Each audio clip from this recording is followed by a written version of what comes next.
Very handsome from Kenya, yeah, from UN Habitats Kenya. So I would like to welcome Mr. Sharmaarke on the stage. Mr. Sharmaarke, you can sit beside me. Okay. All right. Remember, okay, Mr. Sharmaarke actively involved in grassroots organization, coalition, and groups committed to youth empowerment, sexual equity, and human rights issues since he was a teenager, yeah, like you guys. Okay, I just recap back what I have informed you guys just now. Okay, just bear in your mind, okay, when you listen to their sharing session, if you have any question, you just jot it down, okay? So maybe we're going to make a first round is their sharing session, and then the second round, you may ask them question. All right? So grab this opportunity because not everyone have the same opportunity as you. Macam tu, okay? All right. So the second one, yeah, this is the new one. Okay, a bit of trivia. When I saw him just now, I was like, Ya Allah, mudanya. Macam tu. Handsome, bold like you, and very advanced. Even though he is young, he's now a doctor, PhD holder. I would like to welcome Dr. Izzat on the stage. Okay, Dr. Izzat Fahimuddin bin Mohamed Suffian joined Kuliah of Pharmacy as a lecturer in November 2016. He is currently an assistant professor in drugs delivery. When I said drug delivery, bukan dadah yang you faham tau. Drugs macam ubat lah ya. Okay, drug delivery and Nanomedicine. He was awarded the Look East Policy Program. Wow. Scholarship from the Public Service Department, Government of Malaysia, 2006 until 2012. Am I right, Doctor? All right, and then to complete his first degree in Bachelor of Engineering in Chemical Science and Engineering at the Department of Chemical Science and Engineering, Faculty of Engineering, Kobe University. Oh, Japan. Oh, Japan. Wow. Is it correct? Konnichiwa, is it correct? Oh, konnichiwa, yeah, I'm right. Thank you. Okay, he worked briefly as a research assistant at the Biochemical Engineering Laboratory, Kobe University, where he focused on studying the role of arginine, is it? Arginine or arginine? Argine in the arginine-rich domain of hepatitis B virus. Wow, the list goes on. You know, the achievement is so huge. Up until tomorrow, it's not finished because it's too long. All right. Next, I would like to call upon our next panelist, Mr. Hafez Murtza. Mr. Hafez Murtza. Okay, Mr. Hafez Murtza is the founder of ApaDiLangit. ApaDiLangit, what's on the sky? Ya, macam tu. ApaDiLangit, Universe Awareness Malaysia. And he also a treasurer of Malaysia Space Initiative, MISI, strategic partner of National Astronomy Outreach Committee. And the previous position, he was a community manager for Frog Asia Sdn Bhd at YTL Company, implementation consultant, IT education in Frog Asia, online education consultant. Oh, this is very interesting. It's my area. I'm going to consult you after this, okay? Wealth advisor of CIMB Wealth Advisor, okay? And same, the list goes on. Please give a round of applause to Mr. Hafez. All right. Usually we have a thorn among the roses, kan? But today we have a rose among the thorns. Ada juga wanita. So orang cakap, usually people might asking, where is the boy? Today we have a lot of boys, okay, men basically, and we have a rose here. Please welcome Miss Nur Anis Mastura binti Azri Iskandar. Yeah, he was a Perdana Fellowship at the Ministry of Economic Affairs, and now she actively joined volunteer works. Is it correct? And she also MyCorps alumni. Yeah, and you just coming back from Bangladesh, and I heard just now their group built up a mosque there, a real mosque there. Yeah, so we give big round of applause. It's not easy, yeah. Okay, it's not easy. All right. So, as you all know, our topic for this evening is Youth Agenda for a Better Tomorrow, Leaving No One Behind. what is that? When I ask myself, what is that? Youth Agenda for a Better Tomorrow, leaving no one behind. Okay, I would like to open the space to Mr. Sharmaarke to share with us about Youth Agenda for a Better Tomorrow, leaving no one behind from his perspective. Please welcome Mr. Sharmaarke. Thank you very much. Just give a round of applause to our amazing moderator who's been fantastic. I think it's always tricky to get the conversation started after lunch. Usually after people have some food in their stomach, the energy level goes down. So can everyone just stand up one time? Yeah? Hands up. All right, now we sit back down. Excellent. So the energy level seems to be, a bit more upbeat now, and I have a bit more energy as well now. So to answer your question around what does the Youth Agenda for a Better Tomorrow mean, I think there's lots of things that come to mind in terms of, what that could look like, but specifically, what does it mean for younger generations? Well, earlier today when I was talking, I talked about this is the decade of action. We have 10 years to get to reaching all the different goals. So, as Dr. Amani eloquently put it, what is our individual responsibility to achieve those sustainable development goals by the end of 2030? And we talk about, collective action, and what collective action means to me is the power of everyone in this room, from individual responsibilities to going and contributing voluntarily. You've given up a salary to do what you wanted to do. All of you have sacrificed something to get to where you are. So I think, simply put, it means really, thinking about what you can do. What is your individual responsibility? We talked about, leaving no one behind, but I'd like to add one other thing in there.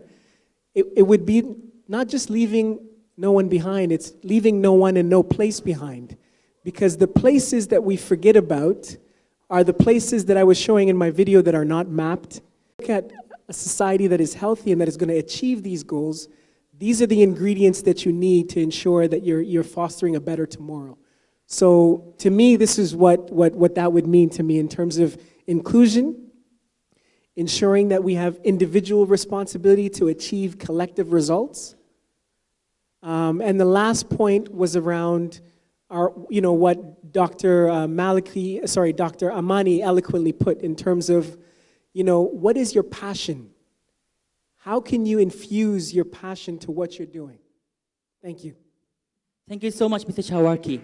Okay, you guys might be wondering why they are sharing with very short and precise. Because this is sharing session, so we just give you like an open space, and then after you listen to their sharing, you can ask a lot of questions. It's more into sharing session, yeah.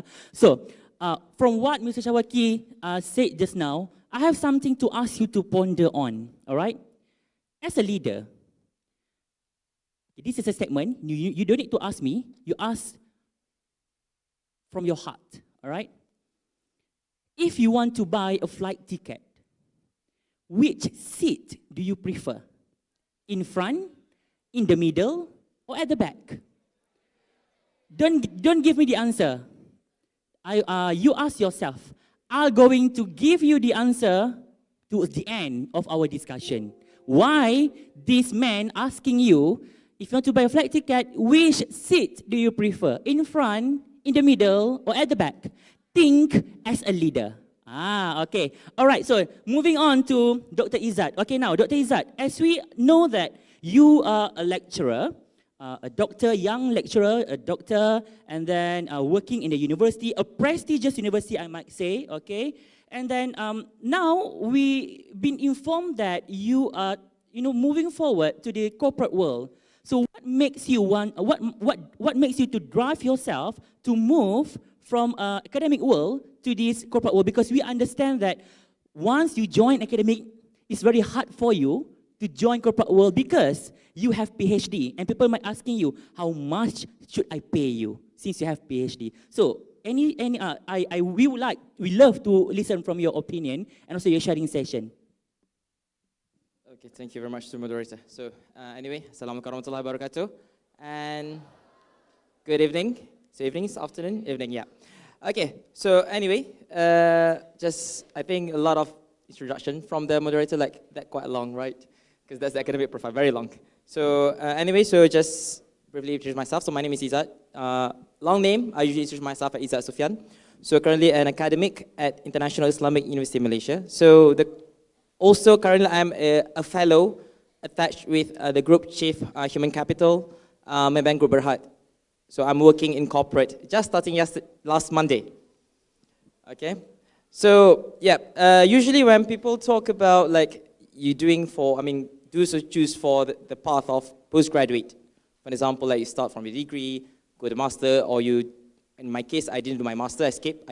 I did my fast track from degree in Japan and then PhD in the UK. And then immediately people will come, okay, you got PhD, and then of course you will go to the academic, right? And then the typical postgraduate pathway. And then there's this program that actually being organized by the Ministry of Education, actually, like, because the issue of the academic and the industry, this kind of drama have been a long time of story, like academic blaming the industry, industry blaming the academic, and so on. And then the program is actually try to bridge these two different roles, actually allowing both the academic and also the industry to experience both roles. Okay, so I've been in the IIUM, this is my 4th year as an academic in IIUM. So even just for those, my thing is quite already long, but for me still, because less than 5 years, so it's still quite short. And we realized the problem with the students. So it's not the students are not bright, regardless their CGPAs, because I'm not talking about CGPAs here. They are bright with their own unique. They are unique in the academic or like whether the activities, volunteerism, and so on. But then when it goes to the career, we realize that the students being produced, most of them are cookie cutter. So whatever the textbook said, whatever the textbook written, whatever the lecturers taught them, is that what they are, they're kind of like, they think that what's supposed to be the real world. But the reality is when they go to the real world outside of university, here comes another drama for them. Everything just like makes no sense whatever they learned back in the university. And especially the youth, they thought that, because they believe when they come to the university, whatever been taught there is what they should bring back to the real world.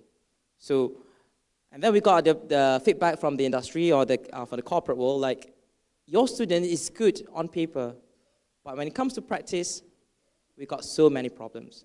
Because we are not saying the university not prepare them for the industry, but the reality is the university not aware of what the industry going on. And then the thing is like, so when I realized this problem, I said, okay, whatever it is, we need something to do with it. Because we cannot continue all these blaming issues. And then the youth out here in front of me right now, they are depending on whatever the teachers, the educators being prepared for them. And for us, for me as an educator, as a lecturer or as teachers or something, like, we need to prepare ourselves. We need to prepare ourselves like, so that whatever we produce from the Education Institute will be ready for the real world. And we need to know that the world is changing not every day, it's every second. But if the Education Institute is not going to change, then we will produce like, I should say like nothing for the real world out there.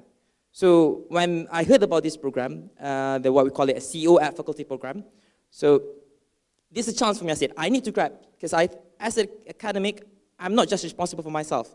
The reason I put myself into academic is for me to have the power to actually helping the next generation. Whatever I experienced during my study, whatever I went through throughout my study, whatever the bad thing, or whatever that thing that I think can be changed, I need to grab the power to make the changes. So then one of the things I said, okay, now I'm in the corporate world. Like I say, why the reason is like, I need to understand the real essence of the corporate world, the real world that people are talking about out there. Because when you're in a university, People just talk anything related to university in your own circle. You're not talk about the other part. You're not trying to reach out. So I said, okay, I'm an educator, I'm an academic, I'm a lecturer. Now I've decided I need to be the bridge. Not the only, but one of the bridges that will connect these two worlds, the academic and also the industry. Then it makes sense. You want to say like, okay, I want to produce, because I'm teaching a pharmacy student, I want to produce a universal pharmacist, not just pharmacists in the hospital, not just pharmacists in the clinics and so on. I want a pharmacist that can, when I put there whatever, they can be a universal pharmacist that can contribute back to the community.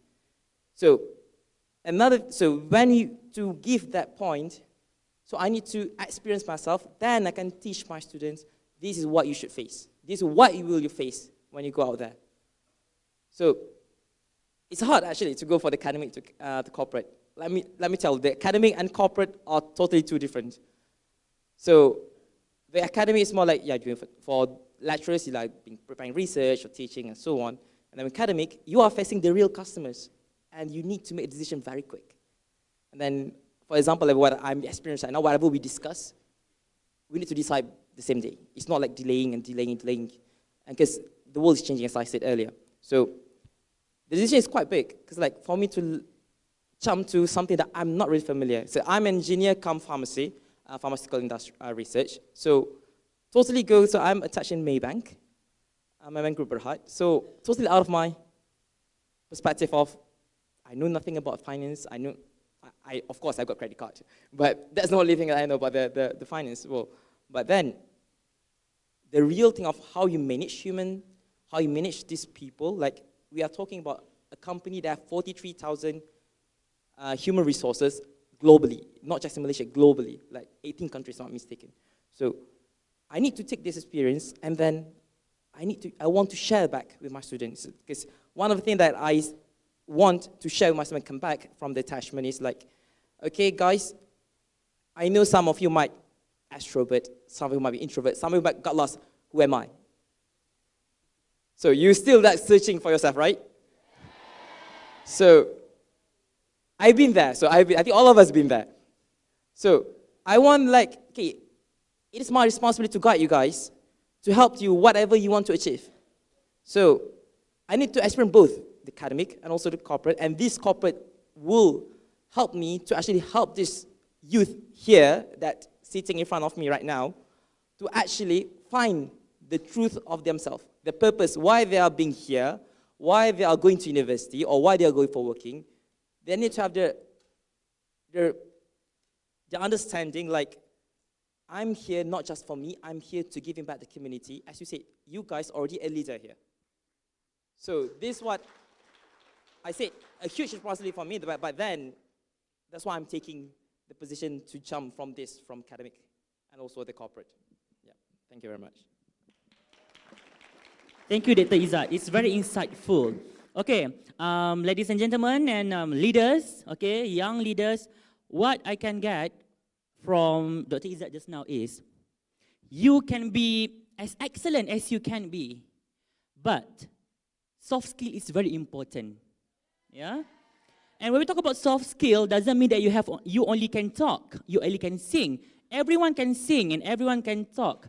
But what the other thing that you can do to give impact to the society and to your community? All right?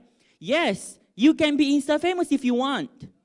But if you want to be Insta-famous, whereby netizen condemning you, or you want to be Insta-famous, which you influence people to change their mind of perception, to change of their mindset, and then to be a better person. Which one do you want to be? All right? And what been said by Dr. Izzat just now, as a leader, it's not only you to instruct people, but you also, and we also, have to listen, and we have to understand the bottom billion. Then we can be a good leader. That's what I get from Dr. Izzat. Thank you so much, Dr. Izzat. All right, moving forward to our next panelist, okay, Mr. Hafez. Okay, Mr. Hafez, can you please get the microphone for a while, because I have a question to ask you. All right, so may I know your background of your study? I'm an IIUM student, Okay. International Islam University student. Okay. I'm social science and taking politics. All right. something amazing about Mr. Hafez is he's doing something different from what he studied. You know? Do you know about ilmu falak? Yes, or maybe those who don't understand Malay, ilmu falak is equivalent to astronomy study. All right, so many people, you know, when we talk about ilmu falak or astronomy, it's very hard. If you're asking me, even I need gadget to determine, you know, time to breakfast, time to pray, you know. Even before this, I went to Southeast Asian Japanese Youth Program. Okay, so you know, on the ocean, I'm confused to pray Zohor, Asar, you know. Sometimes, I just pray because just to fulfill the needs of the praying. So what drive you, you know, to go deeper, not only about ilmu falak, but you also involved in the volunteerism. What makes you want to be as what you are now? Okay, first of all, thank you for the moderator. All right, so before I start, with due respect, I would like to take Wi-Fi together. Can we do that? All right. This is a youth thing. So you used to take selfie, now we take Wi-Fi. Right? Okay, so how can I do this? I stand here. So all the moderators and also the panelists. It's quite. All right. Okay, we are. I know you.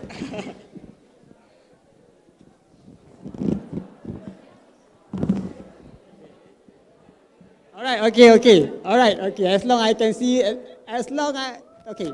1, 2, 3. Okay, 1, 2, 3. All right. One more time. Okay, raise your hand. 1, 2, 3. All right. Thank you. Okay. Okay. There's a reason why I took Wi-Fi with you guys. Where it's like, I just want to share something. Okay, thank you.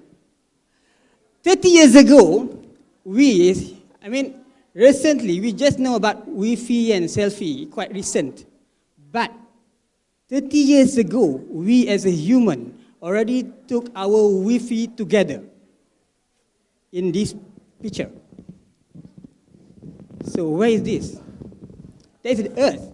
30 years ago, the spacecraft Voyager 1 go out to space and turn back and took the first picture of Earth from far away, 3 billion kilometers away. You know how many zero behind billion? How many zero? 3, 6, 9. 9 zero behind billions. It's far away, farther than Saturn and almost go to Uranus. It's quite far. And that's the only picture that we have from far. All human, all civilization, all history that we have on that blue pale dot. Okay, so on 14th of February 1970, that's the first picture taken by the Voyager to celebrate our only home, Earth. So this thing reminds me to something. When we talk about leaving no one behind and leaving no place behind. So this is the only way, this is the only thing that we can relate back, that we have everything in the one spot. Okay? When we talk about leaving no one behind, no space or no place behind, actually what we are looking at is leaving no potential behind. It can be yourself, it can be individual, it can be places, it can be anything.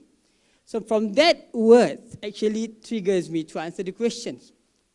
Everybody, I believe, you guys have your own dream. Is anyone here don't have a dream? Can I see your hand? I believe all of you guys have a dream. Can you see what, yes, is it? All right, tell me, tell me, what do you see yourself after 4 years from now? What? Study. Or you're doing some volunteerism work. Okay, do you notice? All right, guys, do you notice on 2024, we are actually preparing for something big for the human What is it? We are coming back to the moon. On 2024, we're coming back to the moon in Artemis mission. Previously, we have Apollo, and Apollo has a sister. So now, we are coming back with the mission to bring women. It's not just visiting moon, but we're gonna stay there. We're gonna be different. We're gonna be like interstellar species. We're gonna move future to Mars, who knows? Yeah. So at that time, talent is important. Your vision is important. You may not know now who you're going to be next. But if you have your vision, what you're going to be within the next 4 years, I think you will be somewhere, either on Earth, or you will be settled at the moon. You're going to be a moon, resident or citizen. It's different. It's going to be different perspective. So talking about myself, how I drive myself from different faculty like social science and politics toward astronomy and space thing is a long journey. I believe like what Dr. Izzat said just now, we are actually exploring ourselves. We are exploring our own cosmos. Everybody are exploring yourself. So along the way, we find out what is the best. Me and you guys should look for one thing. What is your cause? What is our cause? What is our reason to be on the earth? To give back to the society, to benefit to your parents or your families or anybody. We start small and then it will grow and growing up and become bigger. That's how I find myself. Actually, I find myself interested with space and astronomy because I keep asking myself when I look at stars, what actually stars about? Who stays there? Is there any aliens or anything? Because stars mean everything. Stars show that you are a star. Is it? When we talk about star, it's somebody like successful people. We really associate star with something like big and achievement. So when you look at star, it shows something big as well. So from that moment, I'm thinking, wow, how can I reach to the star? From there, I go and learn about astronomy and feel love into it. Even though I learned politics, and that moment, my intention to change the society, but then when I know the hustle and the challenges in the politics, and I can see, I'm not suited in the politics. Even though I know how to talk, but I don't think I can stay there. And from there, I move into economy, something different. Therefore, it goes into wealth advisors. I learned more about banking and wealth advisors, what do you call it, like investment and other things. And then human, right? We are looking for satisfaction. If we don't have satisfaction here, we need to find other satisfaction. So I go and move around until one day when I was invited to Japan to participate in communicating for astronomy under International Astronomical Union to present the poster with my own project with the Malaysian schools about astronomy, and also during that moment is about the solar eclipse. I remember partial solar eclipse. Yeah. So I presented there in Fukuoka, Japan, and after that I get all the inspiration and the best practices from there. So I come back here to Malaysia, and then I start ApaDiLangit. ApaDiLangit move a little bit quicker than before. Basically, ideally, ApaDiLangit already established for 4 years, but it just kickstart within 2 years. For me, what I would like to advise you guys, to be a good leader is not, I don't say easy, but it's a process. We learn along the way. But one thing that I learned, we need to collaborate in any way. You can be what you want to be. But remember, I talk to myself, to be a good leader, you must be a good leader to yourself first.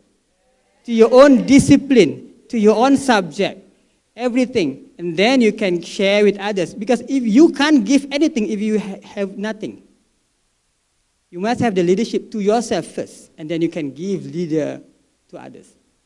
So that's the one thing, the first thing, be leader to yourself. And second, collaboration and teamwork. I'm privileged, I still privileged because ApaDiLangit, currently, is not working alone. We have our own team.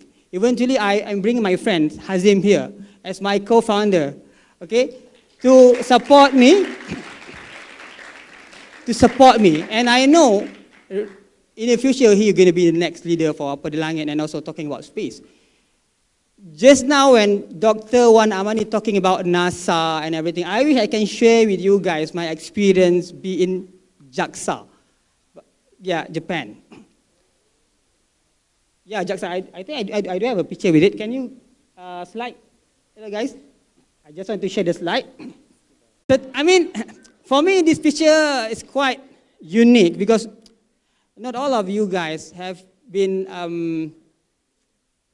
I was invited to visit the Tanegashima Space Center, a rocket launch facilities by JAXA itself. So I go and watch the launch center, touch the real rocket. And the best part, I think you know who is our first Malaysian astronaut, right? Who is it? Sheikh Muzaffar. Do you know who is the first one who landed on the moon? Neil Armstrong. Okay. This is a true thing that I want to share with you guys. I think I'm the one of Malaysian who sent my voice to the moon and it reflects back to Earth. I would like to share the videos if you want to see and watch. Really? Okay, let's watch the video. Okay, come on. Next. Yeah, okay. Hi, okay. Where's the play button? Okay, wait. Okay, the video will talk about how I send my voice to the moon. It's not easy, but it shows how technology evolved. We wait for the internet. Okay. The idea of sending voice to the moon comes from American itself when they want to know where is Russian submarine and ships in the other side of the world. So they send the echo to the moon and hopes that the echo coming back from the other side of the world. But at the end of the day, they find out that the moon is not like a mirror. It has a lot of, crater and not smooth. So the echo is not returning back as what they want. From there, they realize they need to come out with a satellite which can amplify the echo, the vibe, and then they can track where is the satellite. So can we watch the video? No. Where is it? Please. Please.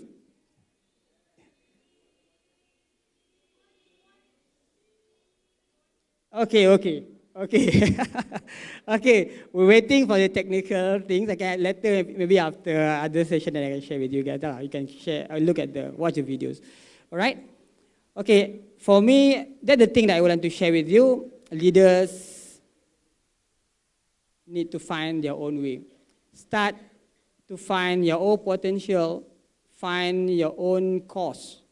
Even small thing, you can be a lead. Lead and try to get others together with you. All right? Okay. Boleh? Okay. They keep saying, wait, okay, until they can. So basically, Mr. Hafez, in communication, because my area in communication, this is what we call as a noise. Yeah, yes. Noise meaning to say that the disturbance that coming during life. Yeah, so if okay, just out of topic a bit because they are teenagers. I think that they know about this issue. Do you watch Anugerah Juara Lagu? Yeah. Do you know what happened to Datuk Sri Siti Nurhaliza? Yes, that is what we call as a noise. Yeah, disturbance that happening during life. So it's normal. Okay. Yeah. Can we play the video now? Yes, that's great. Saya Hafez. Cuba bayangkan kalau kita boleh pergi ke bulan dan patah balik ke bumi. Tentu seronok kan? Tapi kalau kita tak boleh pergi ke bulan, boleh tak kita hantar suara kita ke bulan? Sudah tentu boleh. pada 15 April yang lalu, saya berjaya menghantar suara saya ke bulan dengan menggunakan radio teleskop Dwingelo di Belanda. Okay, I'm using that telescope. Ya, itu tadi Dwingelo teleskop di Belanda. Hebat bukan? Jadi sempena Global Astronomy Month 2018, dengarkan rakaman suara saya yang telah dihantar ke bulan. Welcome to our AWB flagship Facebook Live event. Our optics echoes from the moon. Ahmad, are you there? Ahmad? Hello? Hello. Yeah. All right. Hello. Hello, can you hear me? Yes. Where are you calling from? All right. I am Ahmad Murtza. Actually, my name is Hafez Murtza. Okay, that's my father's name, the first name. I'm from Malaysia. Great. And so do you already know what to say to the moon? Yeah, I've heard just now what Stephen said. Yeah, that's Okay. cool. So All right. please wait until we give you the green light. You count down. I will do the countdown 3 to 1. At 1, you can start speaking. You can feel free to speak in your own language if you wish. It doesn't have to be English. So Thank you. Terima kasih. whenever we're ready. Okay. 3, 2, 1. Apa kabar bulan dari Malaysia? Sorry, Ahmad, can you Yeah. repeat your sentence again, and we hope this time you can hear the echo. Sure. Yes. Okay, ini countdown? No. 3, 2, 1. Apa kabar bulan dari Malaysia? That one is the echo from the moon. Is anything picked up? Yes, I heard it. A little Okay. bit, at least. Yeah, it's very difficult. It is a little bit difficult. I think jij was niet actief. Okay, so but thank you for participating. Thank you. Hopefully we will get better as we try today. Okay. All right. Thank you. Bye, Ahmad. Thanks. Thanks, Ahmad. Hey, we got Malaysia on the board. That's cool. Yeah, it is cool. Okay. I think we the have one fellow more from participant. India, I think came in, or no, the guy from Malaysia, I think, came in the best. It was actually very good. Oh, great. Good to hear. At least we have the. We have a number of participants that time. We've got a question from Hafez from Universe Awareness Malaysia. He's asking, how do you measure the data loss from the bounce? Can you actually measure that? We never really did that. I guess that maybe if scientists like Roy himself apply this knowledge to that, that would be possible. Roy, maybe do you know if this can be done? Okay. I've never thought about that. I think we can stop there. But yeah, they can be measured. All right. You have to just. Okay, so you just heard my voice bounce from the moon. So I can't send myself personally to the moon like Neil Armstrong, but at least I send my voice. Totally different. Yesterday, if you notice, who knows Elon Musk here? Can you raise your hand? Who is Elon Musk? Tesla? SpaceX, okay. He just opened a seat for those who want to travel to space. Yeah, you can be a private astronaut if you want to. Be a good leader, have a good money, and you can become a space tourist. Yeah, space has become open to everyone nowadays. Soon we can hear everyone can go to space. All right? Okay, thank you.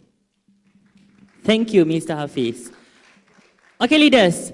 Okay, this is my recap from Mr. Hafez. Okay, start from Mr. Sharmaarke, and we move to Dr. Izzat, and we move to Mr. Hafez. They already showed to you what great leader is. All right, everyone have a dream. I have a dream, you have a dream. But in order to make our dreams real, we have to walk with a talk, not just leave our dream there. And to be a leader, normally a leader, they want to be listened, they want to talk much.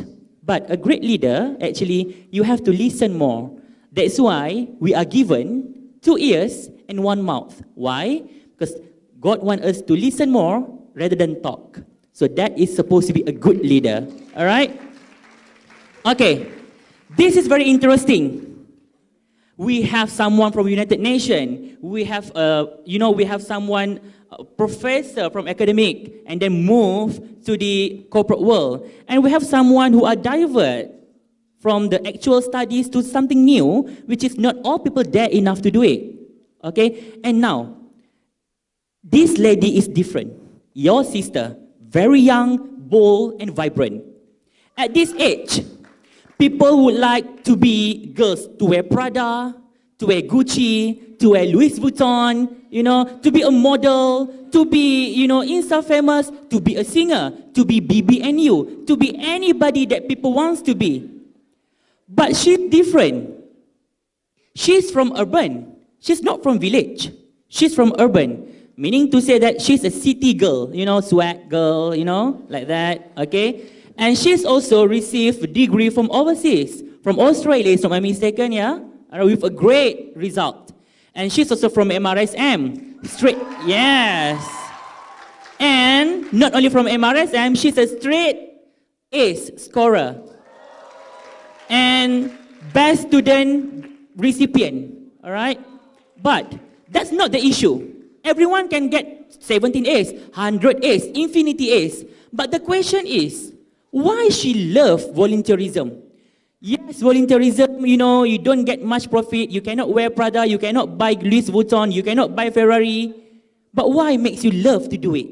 What drives you, to empower yourself, to give example, to be the example to the woman and also youth outside there, to be someone like you? And why you choose to be you? Who makes you to be you?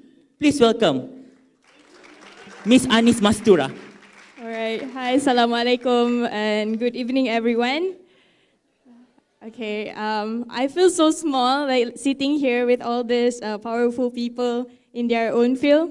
So I feel like I'm nobody, but I feel honored to represent the women out there. So hashtag women empowerment. Right. So a bit of introduction. You guys been staying here for the MFLS participants for how many days? 42. I'm not sure if you guys have walked these stairs up there. There is office of MyCorps there. So I'm actually from that office. I don't know if you ever saw me here, but I'm here almost every day. Yeah. So I'll start with introduction of MyCorps. So MyCorps is actually Malaysian International Youth Volunteering Program. So that was where I'm from. So how I started with MyCorps is that after graduating from Australia, I came back to Malaysia. To be honest, I was quite lost after graduation. I don't know what to do. What should I work in? Because I know for the fact that I don't really favor working in a government field and also corporate. But at that time, I took 3 months off to do volunteerism. I started with Project Kalsum, and also I volunteered for National Aspirational Leadership Summit. And then I encountered a job vacancy in UNICEF fundraising team. So I tried for that one until I found MyCorps application online, and I tried to apply it and got called for the interview. So when I got the offer to do volunteering overseas, at that time my mission was to go to Sri Lanka and Bangladesh. So I talked to my boss at that time. I said that, I really want to go. He said that if I pass my probation, I can come back to UNICEF, right? So I said, okay, after 3 months, I will come back to UNICEF just to have something to bounce back after the volunteering program.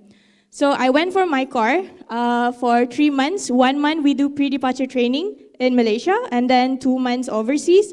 So I went to Sri Lanka, to northern part of Sri Lanka. It's a post-war area between Tamil Tigers and the Sinhalese people and the government. So long story short, after this I will share a bit about my experience, but after I came back from the field, from on ground, I never want to go back to UNICEF anymore because I already fell in love and I think I found my passion, and Alhamdulillah, I'm quite lucky because at that time they have like vacancy in MyCorps. So they took me in as a secretariat. So I've been doing it for more than 2 years until recently I quit the job. Just to work on another project, just to go on field again because I think I don't really like to like sit in the office and just like my job scope in MyCorps is that I have to manage volunteers, but I want to be the one that gain the experience, be on ground. So I want to be out there again. So that is one of the reasons why I quit my job. So can I play my slide? Yeah. So just to share a bit about my volunteering background. So this is how it all started in Sri Lanka, me and my 4 other team members. So our main project that we did in northern part of Sri Lanka is that we introduced LIMX, which is 3D printed prosthetic for the community there. We actually opened a prosthetic center at University of Jaffna in Sri Lanka. So that is our main project. Apart from the normal project education, we actually fixed the roads there and also do a lot of community engagement with the community. Next. Yeah, so after I came back to Malaysia, we in MyCorps, we are always encouraged to give back to the local community, right? So me and other MyCorps alumni from my mission, we actually started the Kenyalang project. As there are 2 of my group members that are half Sarawakian. Who else is from Sarawak here? Okay, so we started the Kenyalang project in Miri. So we chose a community, we chose Penan community in Long Liwek, Sarawak. So we've been there back and forth for the past almost 2 years in there. So we built latrines, we do education engagements, we built like a center, community center, also bus stop, whatever the needs of the community. So the way MyCorps work, we do not like plan ahead of what kind of projects we want to give to the community. We always listen to them, like what are their needs, so we give what are their needs between our capabilities. Yeah. So this is when we actually built like a music center in Sungai Besar, Selangor. So this is for the community, we need to start a project. So if you think of project to give back to the community, you would think of, if the community have a hardship, right? You would think of like water project or something like electricity or something like that. But this community, they really love to play music and do performing arts. So we came out with this music studio out of container, use container. So last time I visited the container last year, it's still there, alhamdulillah, happy to see it's still there. Next. So this is also another project in Sarawak again, in Long Busang, Sarawak. So we actually built a stairs because the hostel there, in the very rural area, we need to take a 4-wheel drive for 8 hours to get into the village. So we built a stairs because the hostel on top of the hill, they always caught fire. So whenever that happened, the students' safety issues is like it's there. So we want them to be safe and they can run somewhere else other than that only one stairs because it is on top of the hill. So we built another stairs just in case for them, so they have options to run away whenever there is fire happening. Right, so okay, that's all. And then recently, my recent project is I went to Bangladesh, biggest refugee camps in the world, Rohingya camps in Bangladesh, in Cox's Bazar. So if you guys know, like 2-3 years back, the issues of Rohingya issues very hot, but now, my personal opinion, it is almost forgotten, that no one talks about it anymore. So if you can see, the issue is still ongoing, and if you, from my experience being there, they're like very lack of basic necessities. When we came, we gave like basic necessities distribution. They are like crowding us. You know, they really, really want that stuff. So it's very sad to see them to in that condition. And there's this one boy that actually talked to me, and he asked me like, "Where are you from?" I said, "I'm from Malaysia." And then he said like, "Oh, I'm from Myanmar." So I'm like, the fact that he's in Bangladesh, maybe born in the camp, but he still feel like he belongs from Myanmar is something like really touched my heart. So I really hope that, I don't know, I also can't say if there is any solution to this Rohingya issue, but I really hope that somehow they can like live a better life outside the camp, because if you see the situation in the camp, it's very saddening. Yeah, so what was it again? Oh, I talk a lot, sorry. You guys sleepy? All right.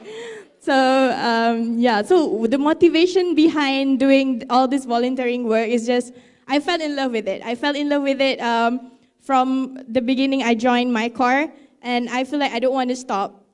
Maybe not yet, or maybe never, I don't know. But as of now, I really, really want to keep doing it, like for the rest of my life, inshallah. Thank you, Miss Nur Anis. Okay, do you realize the second statement from Miss Anis just now? If you really listen carefully, the second statement from Miss Anis just now, what she said? She said that, "Oh, I'm nobody," kan? But when she explained everything, wow, she's somebody actually, right? So yeah, please give a big round of applause to this girl. You know, it's not easy. It's not easy when so many people chase after glamorous, but she's not. Let the glamour or popularity chase after her, not after us, after her. All right, so ladies and gentlemen, for your information, okay, now you are still young. Okay, in Malaysia, we have a lot of exchange program. If you listen from four of our panel just now, they keep explaining about the volunteerism, exchange program that we have, so on and so forth. But in Malaysia, we do have it. Do you ever heard about the Ship for Southeast Asian and Japanese Youth Program? Yes. So do you ever heard about MyCorps? Okay, and then we also have a Malaysia-Brunei exchange program. We also have a Korea-Malaysia exchange program. So grab the opportunity. It's not, you know, everyone want to grab it. And you have the door, and the door is open for you, grab it, okay? You have to. Because a leader, you have to explore the world. Yeah, not the world have to explore you. You have to explore the world. All right, we finished first session, and now we go for second session. Be ready, yeah, panel, because they're going to bombard with a lot of questions. And of course, don't ask questions to me. I'm not going to answer your question because I'm not sharing anything. I'm just mumbling here. So, anyone have a question, please raise up your hand and please point which question you want to ask for, okay? Yes, a girl behind there. What is your name? Hello. Okay, my name is Hannah Humaira and I'm from Sarawak. Okay. So I want to ask Miss Anis. Okay, I do love volunteerism, and then I want to ask you how to be like you, like what is the path so that we can be like you. So that's all, thank you. Do you understand? All right. So in 3 minutes, Miss Anis. All right, okay. Generally, if I want to say, like, if you want to get into MyCorps, you have to start locally. Okay, if you don't have the capability to do project overseas, you have to start locally. You have to, if you already have the passion, you are interested in volunteerism, you should start now. For whatever around you, your surrounding, right? So if you saw someone like in need of help by the roadside, someone just got into accident, you have to have that character or that intention like to help. If it's not pure, you're not gonna last long in this field. If I have to be honest, if you're in the field just for the glamour side of it, just to take pictures, you know, white syndrome, like you want to be in the center of the kids and whatnot, you're not gonna last long. So you have to have that love towards this volunteerism, love to when you see other people's happy, you put other people's first. If you have that in you, then I think you are already on the right path. So, but if the question is like, how do you get into MyCorps? Because MyCorps, we train the volunteer to become volunteer leader and we send them overseas, right? So this kind of opportunity is not really there. So if you really want to get into MyCorps, you have to like start from now. You have to show us that actually you are that kind of person that really purely in love with volunteerism and not only here for the sake of your resume or something like that. To start from now, yeah? Start from now, don't wait. If you wait, you left behind. See? Youth agenda for a better tomorrow, leaving no one behind, okay? All right, so next question, yes? Okay, sorry. Mr. Sharmaarke, want to answer for you, for the question as well. Okay, go. Sorry, I think it's a really, really important question that you asked around volunteerism. And if I reflect on my own, progression career-wise, every opportunity I've had has come from volunteering somewhere. Why? Because I have interests, right? If you have interests and you want to get better at something, or you really want to explore the sector, volunteering is a good way to really get a good bird's eye view of what does a career like this, path look like? And how, does this suit me? Would I like doing this every day? And the best way to do it is, when you're young and you have the time, and if you're not motivated by money, that's usually kind of figuring out your passion and what you want to do. Another important thing, I was listening to my colleagues on the panel here, they talked about kind of transitioning from careers, right? The traditional academic, or, you've studied politics and now you're into aerospace and engineering. They say 85% of the world's jobs are not advertised. It's through networks. It's through networking, talking to people, maybe volunteering. And once somebody can see that you're not getting paid for anything, but you really like it and you're doing a fantastic job, next time a job comes up, they're going to be saying, I'm not going to advertise this. I have somebody great in mind, right? So keep that in mind. 85% of the world's jobs are not advertised. It's through networking. So network, and how do you network? Through volunteerism, if you're really interested in learning about something. So those are 2 points that before I forgot, wanted to quickly mention. Thank you.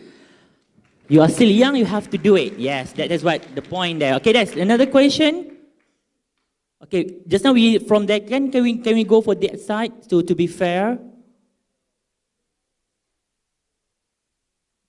Okay.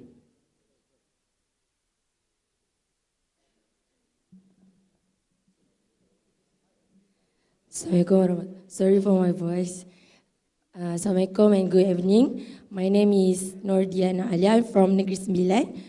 My question is, may I know what's the most difficult challenge during your volunteering in Bangladesh and how you've overcome it during the volunteering? That's all, thank you. Can you repeat your question? May I know what is the most difficult challenge that Miss Anis need to face during the volunteering in Bangladesh and how she overcome the challenge? That's all for me. Thank you. Thank you. Okay, thank you so much for the question. If it's not in Bangladesh, can I tell the story about my experience in Sri Lanka? Because that's the longest one I've been. So my deployment location in Sri Lanka, like I said, it's a post-war area, right?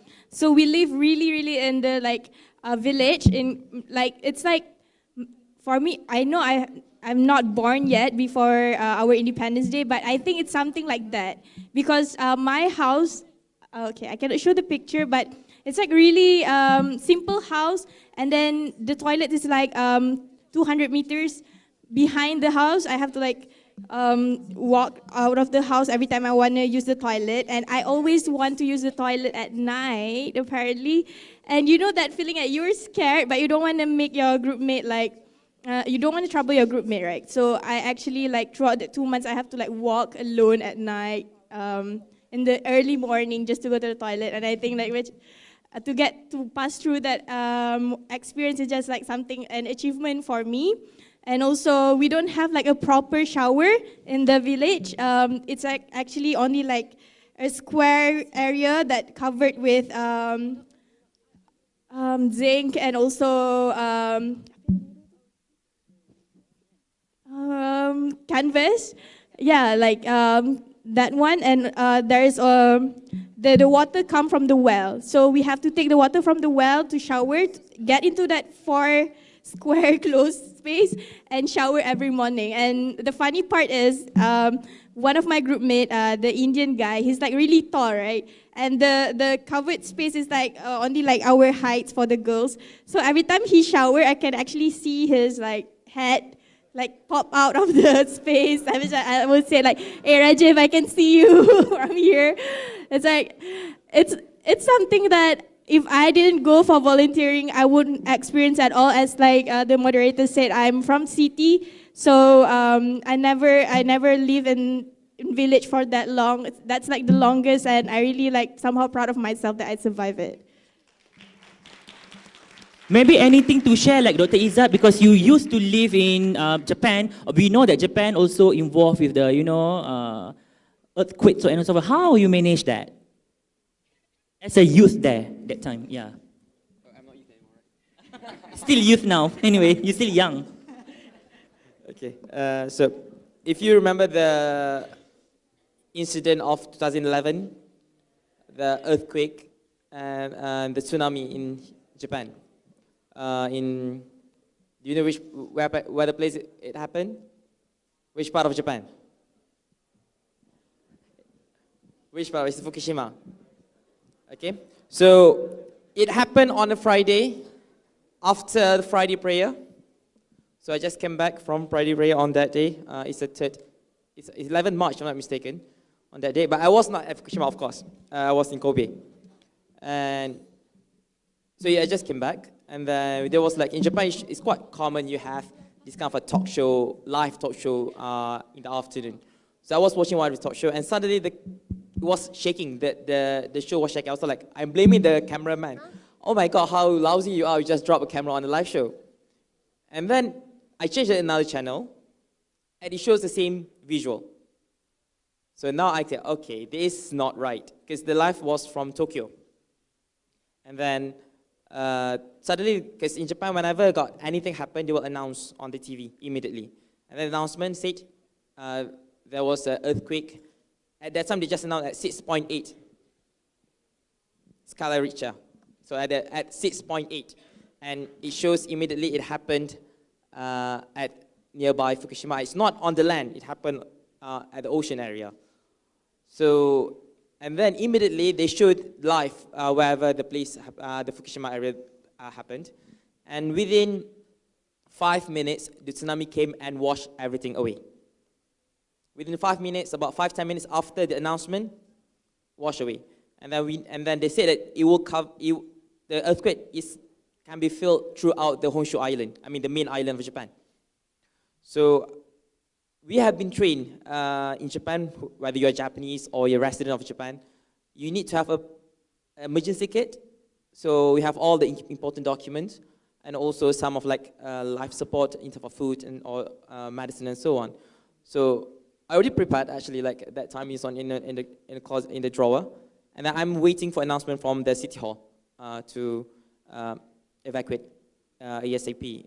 But fortunately, on my place, I living in a mountain area, I didn't feel the earthquake. But my friend living nearby the coast area, they can feel it. It's quite shaky. Even Kobe and Fukushima is about like, by bus, it will take a whole 1 day travel far away. But it can feel up to the Fukuoka Island throughout mostly all of the Japan area.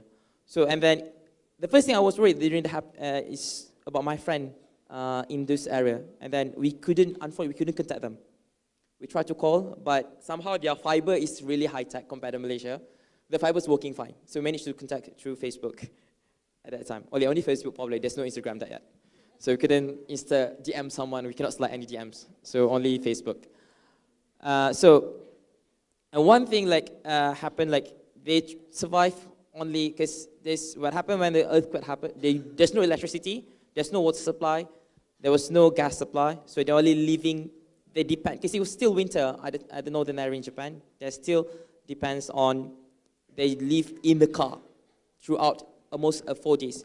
So the government asking us for volunteerism to help. I couldn't because it's too far to catch people at the western area of Japan, but we managed, my friends in Tokyo managed to, went there after 3 days to bring all our friends back to Tokyo and save them from the earthquake. So we have been, the way that we have been prepared, so the first thing whenever we came to Japan, we have been like this kind of training, awareness, how it should be done. But my most volunteerism is not in Japan actually, it was in the UK. So I'm involved quite a lot in volunteerism in UK, mainly because I'm involved quite with NGOs even right now, mostly with the homeless situation in London.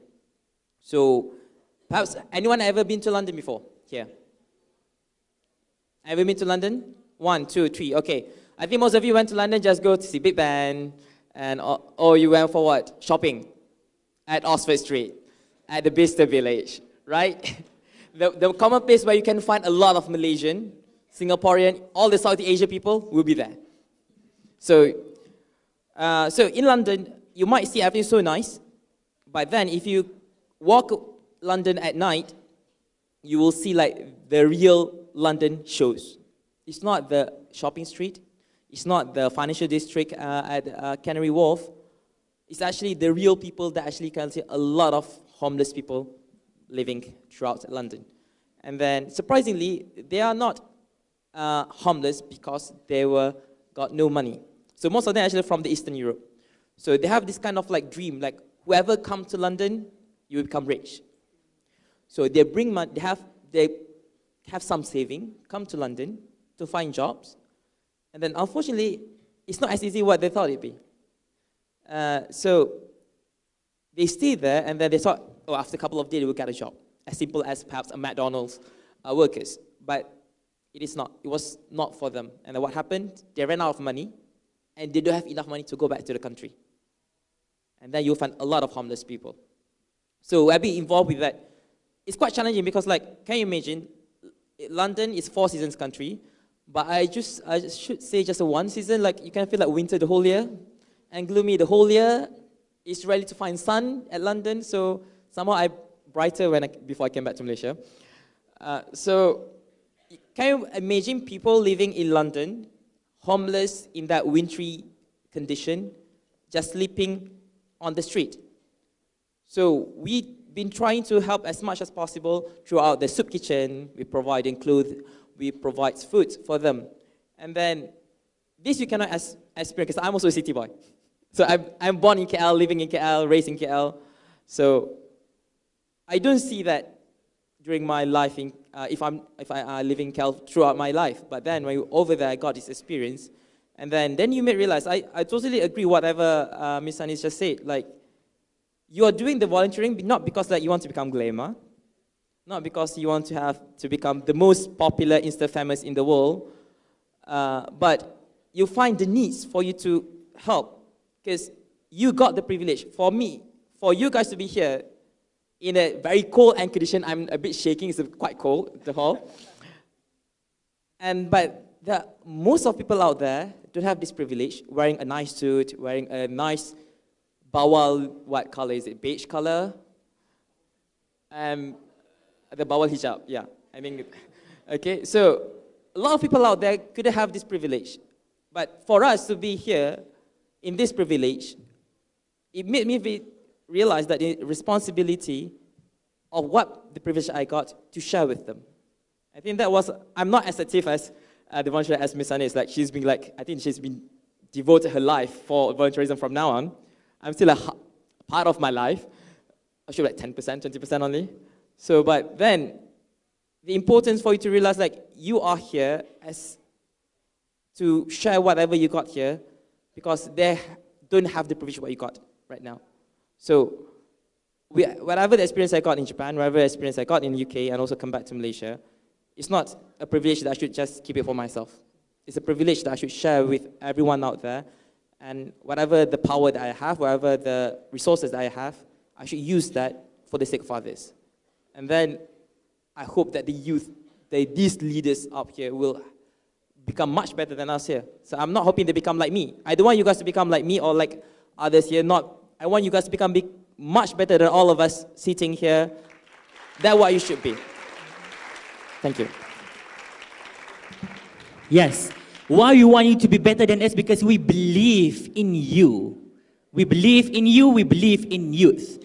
All right, guys. Any other question to ask? Wow. Yes. Why not in front here? The boy. This boy. What is your name? Where you come from? Okay. Your question is referring to? Mr. Sharmaarke. Mr. Shawaki. Yes. What is the question? Hello and Assalamualaikum. My name is Raimi. I'm from Penang. And my question is about SDGs. And how SDGs affect a development country like Malaysia. And how Malaysia can fulfill all the 70 SDGs. Thank you. Thank you. Thank you. So earlier this morning when I was presenting the Sustainable Development Goals, so the SDGs were agreements made by national states and governments who agreed in 2015 after the Millennium Development Goals, we need a new way of working together. So they've come up with 17 goals. And within the 17 goals, there are 169 targets. So Malaysia, every year, at the very highest level, your prime minister or your president comes to New York to the annual meeting, the General Assembly. So this takes place in New York every September where heads of state come together. And one of the things that countries have agreed to do is something called the voluntary review process. So countries are voluntarily saying, let's do a pulse check. We've agreed to these 17 goals and 169 targets. So as governments, we don't want to show up to New York and make ourselves look bad. Let's do an internal review process and, you know, kind of like a report card. You know, all of you guys, I hear there's exams soon, yes?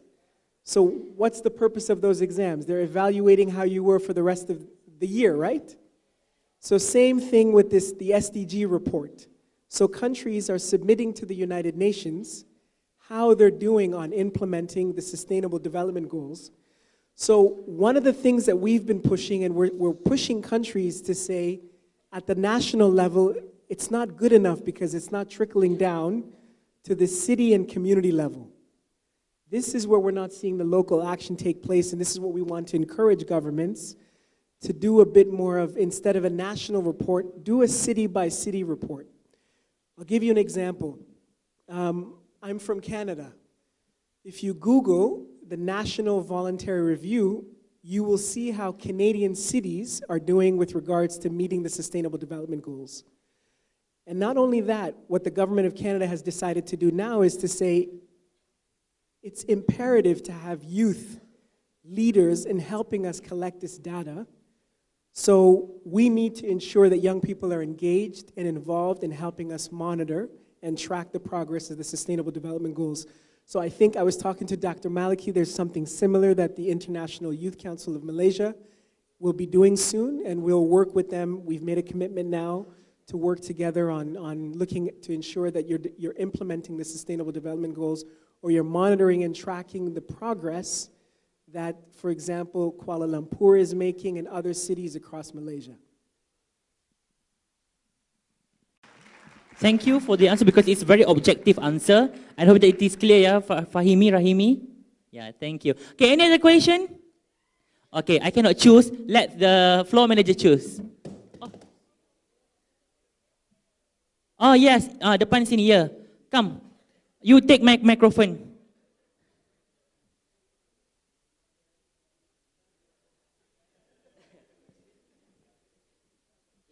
Assalamualaikum warahmatullahi wabarakatuh. My name is Mohamed Hafez bin Jamaluddin. I'm from Kedah. Okay, I would like to ask Mr. Hafez, what does it take to be a successful idol like you, and what are the challenges that you are facing before you try to send your voice to the moon? That's all. Thank you, Kedahan. I also Kedahan. Yeah, okay, right. like an awkward when you say, hi, Hafiz. All right, when I call myself with the same name, with the same person. All right, to talk about the challenges and how I take opportunity to send my voice to the moon. I think the biggest challenges that I face is not the environment. It's not about my mom or my dad or my friend or anybody. It's about me at the end of the day. Because in one moment, one day, when I'm thinking about how can I success and be like someone that I want to be, the thing that I realize is I need to take an action. I believe, as I ask you now, all of us have a dream, right? So how are we taking action to make sure that we materialize our dream?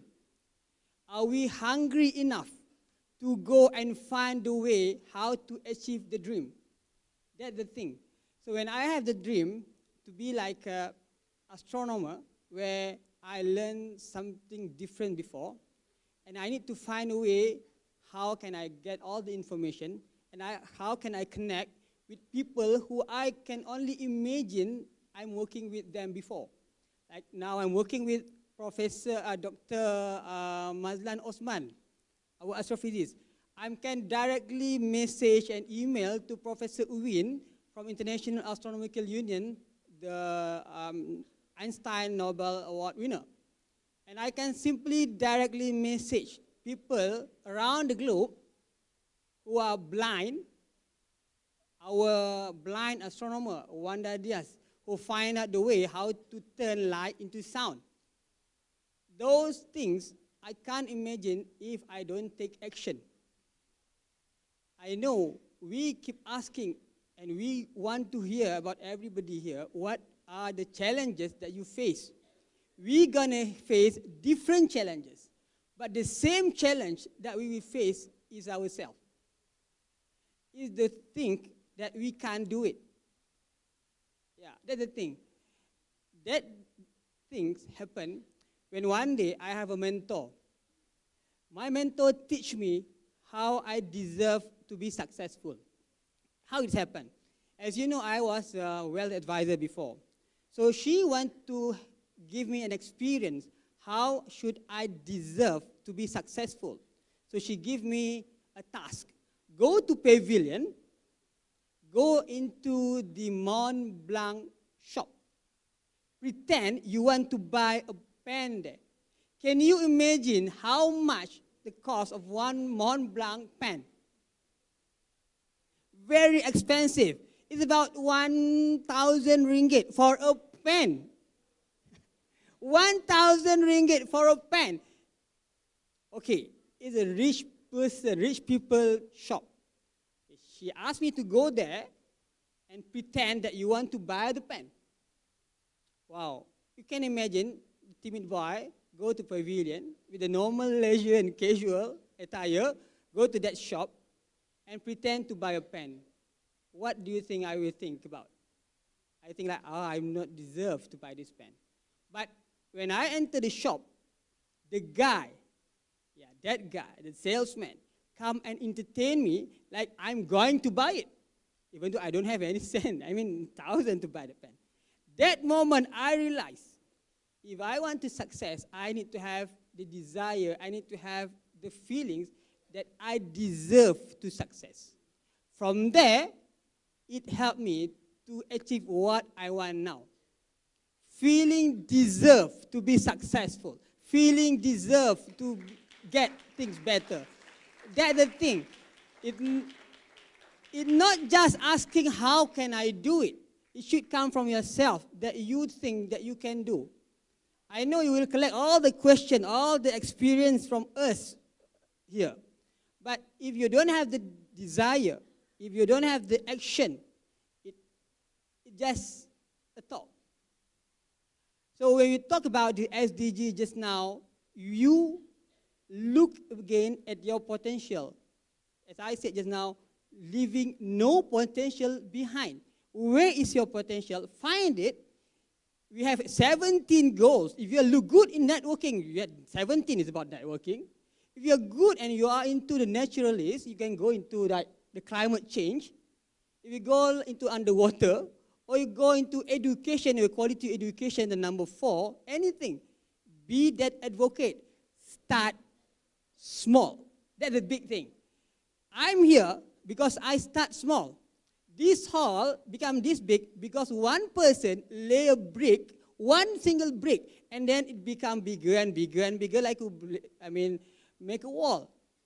But lay that brick carefully and nicely and neatly. It's just a process, but you need to start somewhere.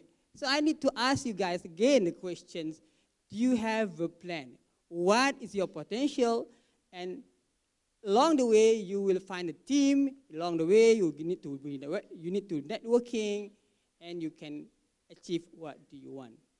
I personally cannot imagine I can simply connect with all these high-level person and now commit with the Malaysia aerospace thing about space. That's something like big. When talking about space, we're talking about astronomy. We are playing with the high advanced telescope. Now we talk about rocket, satellite, such a big things. And I am not a science person, even though I want to. But my mom didn't allow me to take science because of several reasons. But then I learned myself. It's kind of wisdom. A prophet did say it about wisdom, right? Wisdom is something that lost among the Muslims. Where do you find it? Get it. So during the moment when I was, my mother didn't allow me to take science stream when I was appointed and selected to join Sekolah Menengah Sultan Mohamed in Melaka for a science school. But my mother didn't allow me to go there. And then it kind of like a disappointment for me. But then I realized here, my talent is not become a scientist. No, I need to find my talent. I have my own talent. I can become an entrepreneur. I can go and lead something, and I can explore what I want. If maybe I can imagine if I become a scientist, I need to be in the lab or become a lecturer. But everybody has their own role. As I said just now, find your course. Pick among the 17 goals.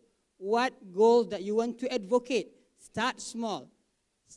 Take initiatives. Because the word volunteerism starts with the initiative. Start with a small portion or small area within you. Inspire. Who is going to inspire first? Inspire yourself and your friends. Then, you're going to roll like a snowball, become a bigger. It's not a one-day journey. For me, and ApaDiLangit like here, it takes about 4 or 2 years to be here. It's going to be a long way. But you need to start anyway. You need to start now. Find your own course. Write it down. Now, that's the most important thing. Because what I learned from my mentor, those who success look at their goals every day. Look at your goals every day. Put it somewhere where you can easily look at it. Every day when you sleep, put it on the wall, on the board. I think all the motivators talk about it, right? You put your goal, how many A's you want in your SPM. What do you want to be? You should have your own, vision board.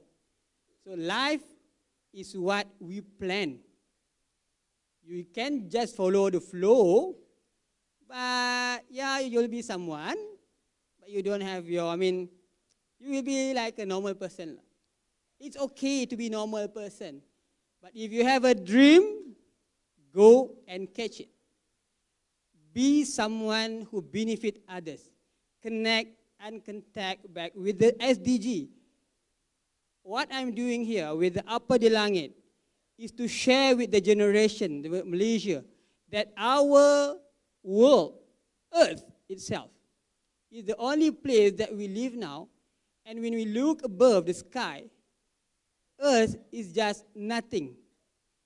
When you saw the picture just now, the pale blue dot, it's just a 1 pixel picture where everybody stays there. it can be wiped out with one, if you have a big giant, I mean, simply kick the earth will be like nothing. It's like a dust hanging in the space. But we need to find what we can give to the earth, what we can give to the societies. You don't need to think that big. Start with yourself, start with your friends, and it will grow. Because what our friend said just now, it must be pure. And volunteerism needs purity. If I'm doing this because of money, I don't want to tell you how the hardship, when you go to something, the new industry that you are not in the field before. It's easy if I'm in as like aerospace doctor, I have the title and I go, I have this title doctor, and I go, I'm in the aerospace, I can make rocket easily. But as a newcomer, it's different things. I need to show my passion, I need to show my enthusiasm that I really want to lead this, or I really want to advocate this. And that after that, everything will be history. Okay? So coming back to the main thing, because I believe you guys along the week, along the days, you heard a lot. Make a list, what you want to achieve in your life. Keep looking at it and start doing it. If I saw you, maybe you guys will meet me anyway. One day, I will ask you the same thing. What you see yourself after 4 years. Maybe I may be gone the moon.